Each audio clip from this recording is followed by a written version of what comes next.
ये चमचागिरी की आदत पड़ गई है ना कि मैं प्राइमरी से जूनियर हाई स्कूल में प्रमोट हो जाऊँ, जूनियर से इंटर कॉलेज में हो जाऊँ, ये जो है ना। और जैसे हम लोगों का जो डिग्री कॉलेज या यूनिवर्सिटीज़ का प्रोफेशन है, तो पढ़े हुए हैं असिस्टेंट प्रोफेसर है तो एसोसिएट हो जाए, प्रोफेसर हो जाए। हम पूरी जिंदगी इसी जुगत में लगे रहते हैं कि कैसे प्रोफेसर हो जाए और उसके बाद विभाग की अलग अलग कमिटीज़ में बैठ जाए। बाबा साहब आरक्षण इसलिए मिल जाए, बहुत बड़ी चुनौती हमारे सामने है। सब लोग बोल रहे थे एकता होनी चाहिए, एकता होनी चाहिए, एकता। अरे कैसे एकता आएगी भाई? पहले अपने अंदर से तो जानिए कि बाबा साहब के उन 4 बच्चों की कुर्बानी को तो जानिए आप। कितनी पीड़ा हुई होगी माता रमाबाई को, उस पीड़ा को अनुभव तो कीजिए। एक गांव में बोल रहे थे तो बोले, एक भैया निकल के आए, बाद में बोलते कि मैडम जी क्या खाती हैं आप? चमार तो हम भी हैं लेकिन इतना स्टेमिना नहीं है जितने स्टेमिना से आप बोल रहे हैं। हम कहे भैया मैं क्या बोलूँ आपको, ये बात मतलब हंसने वाली भले लगती हो, लेकिन उसने बहुत सीरियसली ये बात पूछी थी। मैंने कहा भैया आपको अगर मेरी तरह गुर्राना सीखना है ना, ये कह रही थी कि उन भैया ने जो वो बात बोली उसका मैंने उनको केवल यही बात बताया। मैंने कहा देखिए ये जो गुर्राने की आदत आई है ना, इतनी तेज बोलने की आदत, ये सिर्फ उस पीड़ा को महसूस कर पा रही हो जिस पीड़ा को माता रमाबाई ने फेस किया होगा, या जिस पीड़ा को बाबा साहब ने अपने जीवन के अंतिम समय में फेस किया होगा, जब उन्होंने ये सोचा था।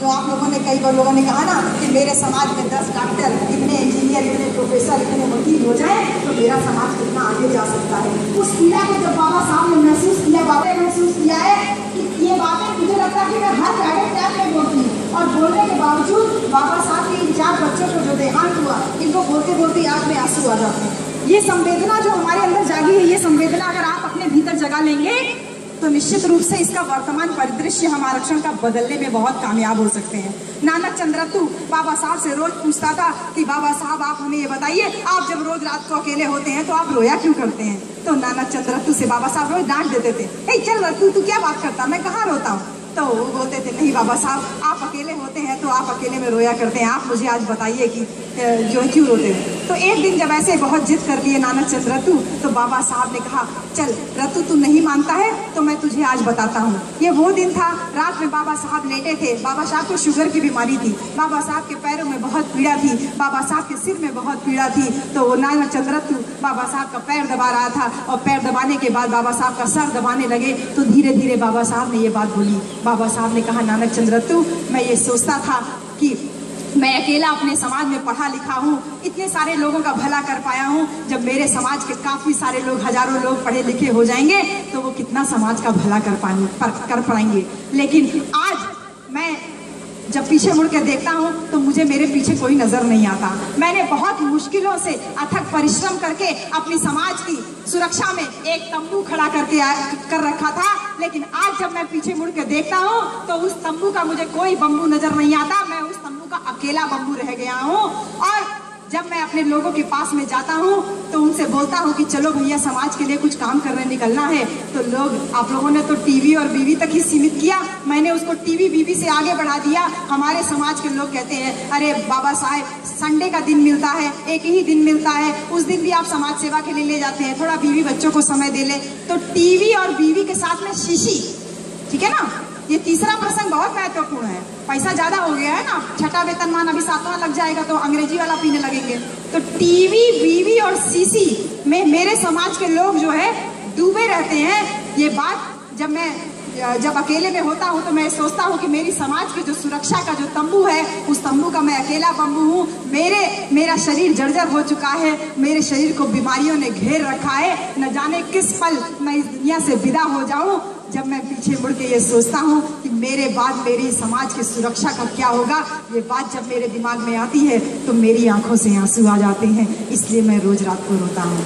नानक चंद्र रत्तु, तू अब आज मेरी ये बात सुन लिया है तो मेरे समाज के लोगों से जा करके ये बात बोलना कि मैंने बहुत मुश्किल से इस कारवां को यहाँ तक लेके आ पाया हूँ। यदि मेरे कारवां को मेरे समाज के लोग आगे ना ले जा पाए तो उनसे कह देना उसको वहीं छोड़ दें, उसको पीछे ना ले जाने का काम करें।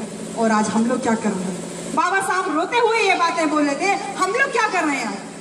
हम लोग उस कारवां को पीछे ढकेलने का काम कर रहे हैं। कोई भी एक व्यक्ति बता दे कि मैं अपनी जिम्मेदारी ले करके जो है, बातें तो हम बहुत कर रहे हैं, बहुत बातें हो रही हैं, समझ में भी बहुत आ रही हैं, लेकिन समझ में कैसे आएगी? क्योंकि पत्नी को तो आप अपने घर छोड़ाए हैं।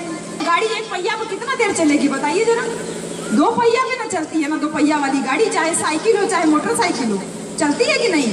अब एक पहिया यहाँ बैठा है, एक पहिया तो वहाँ देख रहा होगा कि बाइक गियर लग रहा है, आप फ्रंट गियर लगाए पड़े तो कैसे बढ़ेगी गाड़ी? पंचर ना हो जाएगी? वही हालत हो गई है समाज की। हम यहाँ तक पहुँच गए हैं, हमने भुला दिया है कि हम लोगों के साथ में शिक्षण संस्थानों में क्या हो रहा है, नौकरियों में हम लोगों के साथ में क्या हो रहा है। बीएचयू का केस मैं दोबारा नहीं दोहराऊंगी। मेरी जैसी लेडी को आप समझ लीजिए कि आपको लगता है ना मैडम कितनी तेज तर्रार है, मुझसे बार बार सब आके बोल रहे थे कि आपको सुनने के लिए लोग आए हैं, आप बोलेंगे तब सुन करके तब जाएंगे। ये जो आप लोग बोल रहे हैं ना, इस बोल्डनेस की वजह से बीएचयू ने कमरे का ताला तोड़ करके सामान बाहर फेंक दिया था। रात भर बीएचयू कैंपस में सड़क पे रही हूँ मैं, असिस्टेंट प्रोफेसर, बाबा साहब की कृपा से नौकरी पाने वाली असिस्टेंट प्रोफेसर बीएचयू कैंपस में सड़क पे रात भर रहती है। ये है उसका वर्तमान परिदृश्य। हमारे बच्चे जनरल कैटेगरी में फाइट करके रोहित वेमुला बन जाते हैं। ये है वर्तमान परिदृश्य। उस बच्चे ने, अकेले बच्चे ने जो क्रांति लेकर के आई है, शायद हमारे और आपके जैसे हजारों लाखों लोग मिलकर के भी वो क्रांति नहीं कर सकते जो अकेले रोहित वेमुला ने कर दिखाई। सिर्फ इस वजह से सबसे बड़ी बात यही है कि एक सच्चा अगर अम्बेडकरवादी हो, मनुवादियों की हालत खराब कर सकता है। ये उसका सबसे बड़ा उदाहरण है। और हमें अपनी महिलाओं में वो जोश भरना है। पहिया घर एक छोड़ करके आओगे तो कैसे मिशन आगे बढ़ेगा? बोलते रहिए बढ़ेगा बढ़ेगा, करना चाहिए करना चाहिए, कैसे करिएगा बताइए जरा। वो यहाँ बैठी होती तो शायद उसको ये लगता कि मेरे पति ने कुछ जतन किया है या यहाँ पे कुछ विचार विमर्श हो रहा है। उसको मतलब ही नहीं है, वो तो सीरियल देखेगी, जाएंगे घर पहुंचेंगे, बोलेंगे खाना निकालो, खाओ, सो जाओ, बस खत्म। कैसे बढ़ेगा मिशन?